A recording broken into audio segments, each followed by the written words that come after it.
আমি তোমার মুখ থেকে একটাও কথা শুনতে চাই না। তোমাকে কিছু না বলতে বলতেই তুমি লাই পেয়ে গেছো। যখন যা ইচ্ছা তুমি সেটাই করো।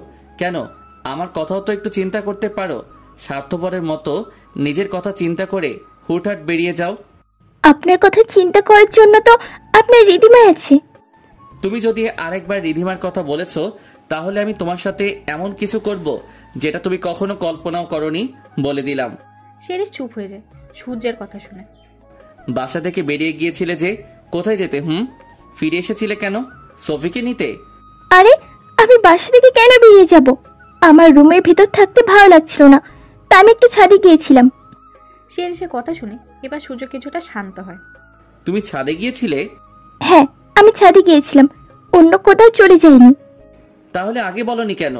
আপনি আমাকে কিছু বলতে সুযোগ দিয়েছিলেন। আমার হাত দয়া করে ছাড়ুন, আমি ব্যথা পাচ্ছি। সূর্যের সাথে সাথে শিরিষের হাত ছেড়ে দেয়। সরি, আসলে। রাখেন আপনার সরি আপনার কাছে, আমার দরকার নেই আপনার সরি। সেহরিশ, প্লিজ রাগ করো না। দেখো, আমি ভেবেছিলাম তুমি বোধহয় রিধিমার বিষয় নিয়ে রাগ করে বাসা থেকে চলে গেছো, তাই তো আমার রাগ উঠে গিয়েছিল। এই বলে সূর্য শিরিষে যেই গালে থাপ্পড় দিয়েছে সেই গালে হাত রাখতে নিলে শিরিষ সাথে সাথে সরে দাঁড়ায়। একদম ধরবেন না আমাকে, কষ্ট দিচ্ছেন দিন, কোনো সমস্যা নেই। ছোট থেকে আমি কষ্ট পেতে পেতে বড় হয়েছি, তা আমি কষ্টটাকে সহ্য করতে শিখে গেছি। তা আপনাকে মেহনত করে আদি খেতে দেখাতে হবে না। সূর্যের নিজের উপর এখন খুব রাগ হচ্ছে। সে এতটা রাগ না হলেও পারত, শুধু শুধু না বুঝে শিরিষকে এতটা কষ্ট দিয়ে ফেললো। সেহরিশ, বিশ্বাস করো, আমি তোমাকে কষ্ট দিতে চাইনি। আসলে রাগের মাথায় নিজেকে কন্ট্রোল করতে পারিনি। না, কোনো সমস্যা নেই, আপনি আমাকে কষ্ট দিন। আমি তো বললামই যে আমি কষ্ট সহ্য করতে শিখে গেছি। সেহরিশ, প্লিজ কান্না করো না, তোমার মাথা ব্যথা করবে। সেটা নিয়ে দয়া করে আপনি চিন্তা করবেন না। সেহরিশ, আসলে আমি রিধিমার কথা তোমাকে বলবো, আর তুমি যেটা ভেবেছিলে ওর ব্যাপারে সেটা ভুল ভেবেছিলে। আমার এই নিয়ে কোনো কথা বলতে ভালো লাগছে না, আর আমি যে ভুল ধারণা নিয়েই থাকি না কেন সেই ভুল আপনাকে ভাঙাতে হবে না। তোমার ভুল আমি ভাঙাবই, আর তোমাকে শুনতেই হবে আমার কথা। আমি বাধ্য নই শুনতে। কিন্তু সেহরিশ। সূর্য কিছু বলার আগে শিরিষ সেখান থেকে চলে যায়। সূর্যের কষ্টে বুকটা ফেটে যাচ্ছে, মনে হচ্ছে শিরিষকে এভাবে আঘাত করে। শিরিষের এমন কান্না সূর্য সহ্য করতে পারে না। শিরিষ নিজের রুমে গিয়ে দরজাটা লাগিয়ে দেয়। দরজা লাগিয়ে শিরিষ বেডের উপর শুয়ে ইচ্ছা মতো কান্না করতে থাকে। উনি কিভাবে আমাকে থাপ্পড় দিতে পারলেন? আমার জায়গায় রিধিমা হলে কি পারতো তাকে এইভাবে আঘাত করতে? কখনো পারতো না।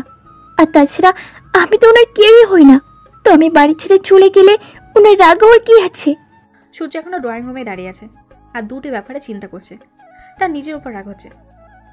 প্রথমত রিধিমার ব্যাপারে আগে থেকে না জানি, দ্বিতীয়ত না বোঝে শিরিষের গায়ে হাত। তারপর সূর্য আস্তে করে শিরিষের রুমের সামনে যায়। 5 মিনিট যাবত সূর্য শিরিষের রুমে দরজার সামনেই দাঁড়িয়ে আছে, কিন্তু নক করার সাহস পাচ্ছে না, কারণ অপরাধটা যে সে নিজেই করেছে তাই। তবু অনেক চিন্তা ভাবনা করে সূর্য দরজায় নক করে, কিন্তু ভেতর থেকে কোনো সাড়া পায়নি। তারপর পরপর কয়েকবার নক করে আর শিরিষকে ডাকতে থাকে। সেহরিশ, সেহরিশ। শিরিষ কোনো কথা বলছে না। সেহরিশ, প্লিজ দরজাটা খুলো। শিরিষ এবারও নিশ্চুপ। আই এম সরি সেহরিশ, আমি জানি আমার ভুল হয়েছে, আর মানুষ মাত্রই তো ভুল করে, তাই না? প্লিজ দরজাটা খুলো। আমার ভালো লাগছে না, আমি এখন দরজা খুলবো না।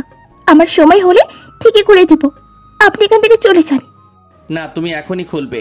তুমি দরজা না খোলা পর্যন্ত আমি কোথাও যাব না, এখানে দাঁড়িয়ে থাকবো।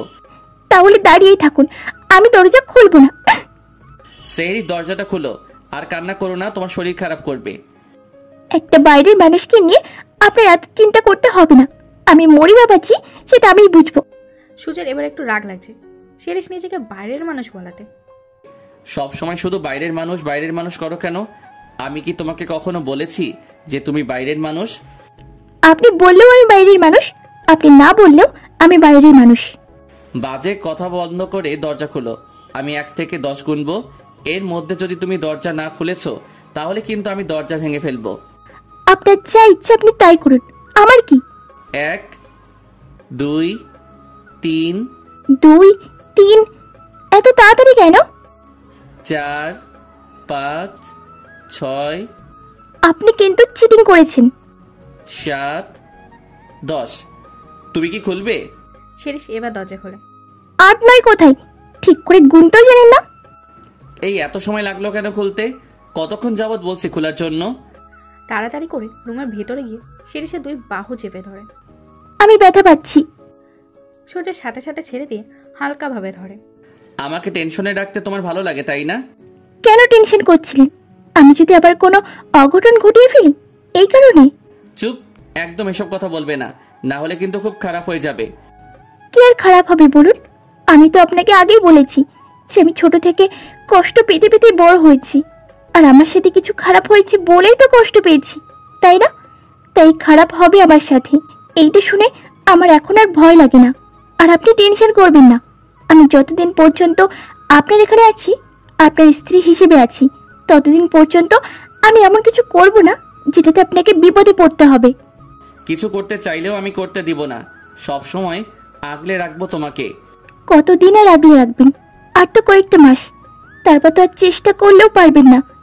না, আমি শত চেষ্টা করলেও থাকতে পারবো। সেটা সময় হলেই দেখা যাবে। আপাতত কান্না বন্ধ করো, না হলে আবার তোমার মাথা ব্যথা শুরু হয়ে যাবে। আর হ্যাঁ রিধিমা, আমি এই ব্যাপারে কোনো কথা বলতে চাই না। সেহরিশ, আগে কথা শুনো। তুমি যেটা ভাবছো সেটা না। রিধিমা আর আমি ভালো বন্ধু, আমরা বিদেশেও একসাথে লেখাপড়া করেছি। আর আমাদের আরেকজন ফ্রেন্ড আছে, নাম জায়ান। তো জায়ান আর রিধিমা ওরা দুজন দুজনকে খুব ভালোবাসে। রিধিমার মা এই ব্যাপারে জানতো, কিন্তু ওর বাবা জানতো না। আবার রিধিমার বাবার বিজনেস পার্টনার তার ছেলের জন্য রিধিমাকে বউ করে নিতে চেয়েছেন, আর উনি নাকি অনেক রিকোয়েস্টও করেছেন যেন তার ছেলের সাথে রিধিমাকে বিয়ে দেয়। আর ওর বাবাও মানা করতে পারেনি, তাই ওর বাবা রিধিমার বিয়ে তার বিজনেস পার্টনারের ছেলের সাথে ঠিক করেছিল। কিন্তু রিধিমা রাজি ছিল না।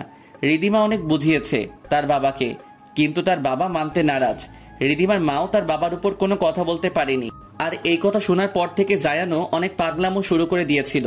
কয়েকবার নিজেই নিজেকে আঘাত করে কষ্ট পেয়েছে। রিধিমা ভেবেছিল যে ও একাই এটা সামনে নিতে পারবে, কিন্তু ও পারেনি। তাই রিধিমা আর কোনো উপায় না পেয়ে আমাদের ফ্রেন্ডদের বলেছে যেন তাকে হেল্প করি। আর এটা নিয়ে কথা বলার জন্য সেদিন রিধিমা বাসার ফোনে কল করেছিল, কারণ ওই দিন আমার ফোনটা বন্ধ ছিল। আর রিধিমা আমাদের বিয়ের কথা বলতে ওর আর জায়ানের বিয়ের কথা বলেছে, আমার না। আর রিধিমা জানে যে তুমি আমার স্ত্রী, তাই আজকে আমরা সবাই মিলে রিধিমার বাসায় গিয়ে তাদের বিয়ের ব্যাপারে তার বাবাকে রাজি করিয়ে আসলাম। আর ওদের বিয়ে খুব তাড়াতাড়ি হতে যাচ্ছে। ওই দিন তুমি আমাদের রেস্টুরেন্টে দেখেছিলে একসাথে, কিন্তু আমরা একা ছিলাম না, জায়ানও ছিল। ও তখন একটু ওয়াশরুমে গিয়েছিল, তাই তুমি দেখোনি জায়ানকে। আর ওই দিন রিধিমার সাথে আমার দেখা করার কথা ছিল না। রিধিমা আর জায়ান শপিং করতে এসেছিল, পরে আমার সাথে দেখা হয়ে যাওয়ায় ওরা আমাকে জোর করে নিয়ে যায় ওদের সাথে। আর রিধিমাই আমাকে বলেছে তোমার জন্য শাড়ি কেনার কথা। তাছাড়া এতদিন আমি ইচ্ছে করেই তোমাকে বলিনি, আমি জানতাম তুমি এই বিষয়ে ভুল বুঝে কষ্ট পাচ্ছ। আমি চিন্তা করেছিলাম সব ঝামেলা শেষ করে তারপর তোমাকে বলবো। এবার বুঝতে পেরেছো? শিরিষ চুপ করে আছে, কিচ্ছু বলছে না। আর তার কাছে বলার কিছু নেইও, কারণ এই কয়েকদিন রিধিমা আর সূর্যের বিয়ের ব্যাপারে সে অনেক কথাই শুনিয়েছে সূর্যকে। তাই আজ সত্যিটা জেনে সে চুপ করে আছে। কি হলো, কিছু বলছো না কেন? এখনো কি তোমার মনে সন্দেহ রয়ে গেছে? কি বলবো? আমার বলার কি আছে? কেন? এখন বলো যে রিধিমা আপনার হবু স্ত্রী। ওর সাথেই গিয়ে কথা বলুন, ওর সাথে গিয়ে দেখা করুন। আরো অনেক কিছু তুমি ভালো জানো। বলবোই। আপনি আগে কেন বলেননি আমাকে? আগে বলে দিলেই তো আর এত কিছু শুনতে হতো না। আগে না বলে ভালোই করেছি। আগে বলে দিলে তো আর বুঝতেই পারতাম না যে আমার বউ আমাকে এতটা পছন্দ করে। কে আপনাকে পছন্দ করে? আমি আপনাকে পছন্দ করি না। আচ্ছা তাই নাকি? তা কেন পছন্দ করো না? কারণ আপনি আমাকে কষ্ট দিয়ে আনন্দ পান, আর যারা অন্যকে কষ্ট দিয়ে আনন্দ পায় তাদের আমি পছন্দ করি না। তার মানে আমি তোমাকে কষ্ট দিয়ে আনন্দ পাই? হ্যাঁ, তাই তো আপনি জানতেন যে আমি কষ্ট পাচ্ছি, তবুও আপনি আমাকে বলেননি সত্যটা। আমি তো শুধু তোমাকে জেলাস ফিল করালাম, আর কিছুই না। হয়েছে, খুশি হয়েছেন? এবার ছাড়ুন আমাকে। বৃথা চেষ্টা করো না। আমি না চাইলে তুমি আমার কাছ থেকে ছাড়া পাবে না। ছাড়ুন আমাকে, আমার ভালো লাগছে না। ঠিক আছে, আপাতত ছেড়ে দিলাম। মুখ ধুয়ে নাও, আমি বাইরে থেকে খাবার অর্ডার করিয়ে নিচ্ছি। আমি কিছু খাবো না। আপনার সত্যি কথা শুনে আমার খাওয়ার রুচি চলে গেছে। তা একটু মিষ্টি মুখ করিয়ে দেই, রুচি 1 মিনিটে চলে আসবে। দেখুন, একদম লুচুদের মতো কথা বলবেন না। বারে কিছু না করে লুচু হয়ে গেলাম। তাহলে কিছু করেই লুচুর পদবিটা গ্রহণ করি। বলে সূর্য শেরিশকে ধরতে নিলে শেরিশ দূরে সরে যায়। একদম কাছে আসবেন না, আর কিছু করার নামও মুখে নেবেন না। কেন? তুমি তো মাত্র আমাকে লুচু বললে, তাই একটু লুচুগিরি করি, সমস্যা কি? দেখুন, আপনি কিন্তু কাজটা ঠিক করছেন না। আমি কিন্তু জোরে চিৎকার করব। করো, কিছু হবে না। আর তোমার চিৎকার শুনে যদি কেউ আসেও, তাহলে কি বলবে? বলবো আপনি আমার সাথে জোর করে এসব কাজ করতে চাইছেন। যদি জিজ্ঞেস করে আমি কি হই তোমার, তখন তো তোমার এটাই বলতে হবে যে আমি তোমার স্বামী। আর তখন তারা তোমাকেই কথা শোনাবে যে স্বামীর কাছে আসতে চাইছে বলে বউ চিৎকার করছে, তার মানে নিশ্চয়ই বউয়ের কোনো সমস্যা আছে। শেরিশ চুপ করে আছে, কারণ সে জানে সূর্য যা বলেছে ঠিক কথাই বলেছে। সে চাইলেও চিৎকার দিতে পারবে না। কি গো, চিৎকার দিবে না? দাও, না হলে কিন্তু আমি অন্য কিছু করে ফেলবো। আপনার কাজ নেই? অফিস থেকে এসে তো ড্রেসও চেঞ্জ করেননি। যান আপনার রুমে যান। এই, তুমি শেষে কি বললে? আপনার রুমে যেতে বললাম। ওই তো, এই লাইনটা শেষে শব্দটা কি বললে? রুমে যান। রুমের শব্দটা বাদে কি হয়? যান। কেন এভাবে জিজ্ঞেস করছেন? তুমি আমাকে আদর করে জান বললে, তোমার মুখে জান কথাটা খুব মানিয়েছে। আমি কখন আপনাকে যান বললাম? আমি তো আপনার রুমে যেতে বললাম। দেখুন, এখন একদম দুষ্টুমি শুরু করবেন না। আচ্ছা ঠিক আছে, পরে না হয় দুষ্টমি করব। এখন আমি ফ্রেশ হতে গেলাম। বলে সূর্য তার রুমে চলে গেল। সূর্য তার রুমে গিয়ে আগে বাইরে থেকে খাবার অর্ডার করে, তারপর ফ্রেশ হতে চলে গেল। সূর্য ফ্রেশ হতে হতে খাবারও চলে এসেছে। তারপর সূর্য সেগুলো সব টেবিলে সাজিয়ে নিয়ে শেরিশকে ডাকতে যায়। খেতে এসো। আমি পরে খাবো। আমি এখন আসতে বলেছি, তো এখনই আসবে। বললাম তো যে পরে খাবো। বুঝেছি, তুমি এভাবে শুনবে না। বলেই গিয়ে শেরিশকে কোলে তুলে ডাইনিংয়ে নিয়ে গেল। এর মাঝে শেরিশ অনেকবার বলেছে তাকে নামানোর জন্য, কিন্তু সূর্য তার কথা কানেও নেয়নি। তারপর তারা দুজনে একসাথে খাওয়া দাওয়া করে নেয়। আর রোজকার মতো শেরিশ ঘুমিয়ে যাওয়ার পরে সূর্য গিয়ে শেরিশের পাশে ঘুমিয়ে থাকে। তো এভাবে কাটতে থাকে সূর্য আর শেরিশের দিন, তাদের দুষ্টু মিষ্টি ঝগড়ার মাধ্যমে। এর মাঝে সূর্য রিধিমার সাথে শেরিশের দেখাও করিয়ে দিয়েছিল। সূর্যের মাও কয়েকবার এসেছিল সূর্যের বাসায়। সে সূর্যকে অনেক বুঝিয়েছিল যাতে শেরিশকে সূর্য ডিভোর্স না দেয়। সে এটাও বুঝিয়েছিল যে শেরিশকে ডিভোর্স দিয়ে দিলে শেরিশ তাদের গ্রামে চলে গেলে তার বড় বিপদ হতে পারে, কারণ দিয়াব সেই গ্রামেই আছে। সে ওই গ্রাম ছেড়ে কোথাও যায়নি। তাছাড়া সূর্য কোনো বাচ্চা না যে সে এসব বিষয়ে বুঝবে না, জানবে না। তবুও সে মানেনি, সে শেরিশকে ডিভোর্স দেবে। এভাবেই কেটে যায় তাদের কোর্ট থেকে দেওয়া নির্ধারিত সময়। রবিবার সকাল থেকে শেরিশের মনটা প্রচুর খারাপ। কয়েকবার কান্নাও করেছে, যেটা সূর্য দেখেনি। তার এখনো কান্না পাচ্ছে, কিন্তু সে অনেক কষ্টে চেপে রেখেছে কান্না, কারণ সূর্য তার সামনে বসে নাস্তা করছে। সে চাইছে না সূর্যকে বোঝাতে যে সে কান্না করছে। শেরিশে ভীষণ অস্বস্তি লাগছে, যার কারণে সে ভালোভাবে নাস্তাও করতে পারছে না। সূর্য নাস্তা করে উঠে চলে গেল তার রুমে। যাওয়ার আগে শেরিশকে বলে গেল যেন সে নাস্তা শেষ করে রেডি হয়ে নেয়। আর শেরিশ এখনো টেবিলেই বসে আছে। শেরিশের এবার কোনোভাবে তার কানে আটকে রাখতে পারলো না, সে অঝরে কেটে দিল। কিন্তু ওদিকে সূর্যের কোনো রিয়াকশনই নেই। এবার বলি কেন শেরিশের মন খারাপ। কাল বিকেলে কোর্ট থেকে কল এসেছিল সূর্যের ফোনে, এবং উকিল সাহেব জানিয়েছেন যে তাদের ডিভোর্স পেপার রেডি হয়ে গেছে। তার জন্য আগামীকাল মানে আজকে গিয়ে ডিভোর্সের কাজ ছেড়ে আসে। সেটা শোনার পর থেকে শেরিশের মন খারাপ করছে। সূর্যকে দেখে বোঝা যাচ্ছে না যে সে খুশি নাকি খুশি না। শেরিশের এটা ভেবে আরো বেশি খারাপ লাগছে যে এতদিন তারা একসাথে থেকেছে, সূর্য তার এত কেয়ার করেছে, অথচ আজ তাদের ডিভোর্স হয়ে যাচ্ছে, কিন্তু সূর্যের কোনো ভ্রুক্ষেপ নেই।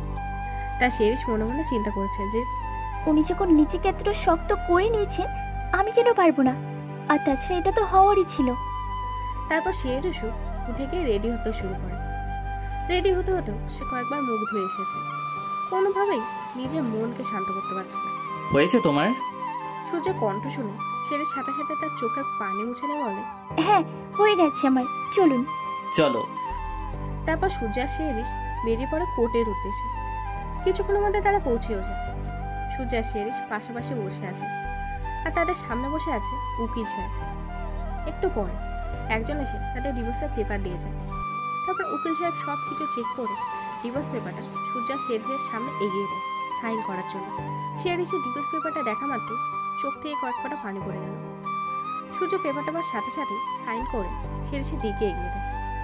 শেরিশও তারপর সাইন করে দেয়। যেহেতু সূর্য দেরি না করেই সাইন করে দিয়েছে, সেহেতু তার তো আর বসে থাকা চলবে না। তারপর তাদের কোর্টের কাজ শেষ হয়ে গেল। সাথে সাথে সূর্য আর শেরিসের সম্পর্ক শেষ হয়ে গেল। কোর্ট থেকে সোজা সূর্য আর শেরিস বাসায় চলে আসে। বাসায় এসে শেরিস গোসল করতে চলে যায়। বেশ অনেকটা সময় নিয়ে শেরিস গোসল করে বের হয়। তারপর বেডে একটু শুয়ে রেস্ট নিতে নিলে সে ক্লান্তিতে ঘুমিয়ে পড়ে। দুপুর দিকে সূর্য নিজে রান্না করে নেয়। রান্না শেষে খাবার টেবিলে সাজিয়ে সূর্য ফ্রেশ হয়ে শেরিসকে ডাকতে যায়। গিয়ে দেখে শেরিস ঘুমিয়ে আছে। সূর্য একটু অবাক হয় এই সময় শেরিসকে ঘুমিয়ে থাকতে দেখে, কারণ সচরাচর শেরিস এই সময় ঘুমায় না। তাই সামনে গিয়ে শেরিসের কপালে হাত দিয়ে দেখে যে শেরিসের কপালটা হালকা হালকা গরম লাগছে। তাই শেরিসকে দেখে অনেক ক্লান্ত লাগছে। তারপর সূর্য শেরিসের পাশে বসে বলে, তুমি ভেবো না যে তুমি আমার কাছ থেকে কিছু লুকাতে চাইলেই সেটা লুকাতে পারবে। তুমি সকাল থেকে কি করেছো না করেছো সবই আমার নজরে আছে। তুমি নিজের ইমোশনকেও আমার থেকে লুকাতে পারবে না। আজ আমাদের ডিভোর্স হয়ে গেছে। আমি জানি যে আমি চাইলেও এখন আর তোমাকে আমার নিজের কাছে রাখতে পারবো না। তুমি ভেবো না যে এই ডিভোর্সের কারণে তোমার একাই খারাপ লেগেছে, তোমার থেকে আমার দ্বিগুণ খারাপ লেগেছে। আমি এখনো জানি না যে তোমাকে ছাড়া আমি কিভাবে কয়টা দিন থাকবো, তোমাকে ছাড়া কিভাবে আমার রাত কাটবে। তুমি যে আমার প্রশান্তির কারণ সেটা তোমাকে বোঝাইনি বলেই হয়তো তুমি বুঝতে পারো না। তারপর সূর্য শেরিসকে ডাক দিয়ে আর ডিস্টার্ব করেনি। তাই সে যাওয়ার আগে শেরিসের দু গালে আর কপালে ডিপলি কিস করে সে রুম থেকে বেরিয়ে যায়। সূর্যের মায়ের বাসায় সূর্যের মা খাওয়া দাওয়া শেষ করে মাত্র তাদের রুমে গিয়ে বসেছে। সাথে সাথে তার ফোন বেজে ওঠে, কিন্তু সূর্যের মা ফোন ধরেনি, কারণ সে চায় না সেই মানুষটার সাথে কথা বলতে। পরপর কয়েকবার ফোন বাজে, কিন্তু সূর্যের মা ফোন ধরেনি। তারপর যখন আবার ফোন বেজে ওঠে, সূর্যের মা বিরক্তি নিয়ে ফোনটা ধরে।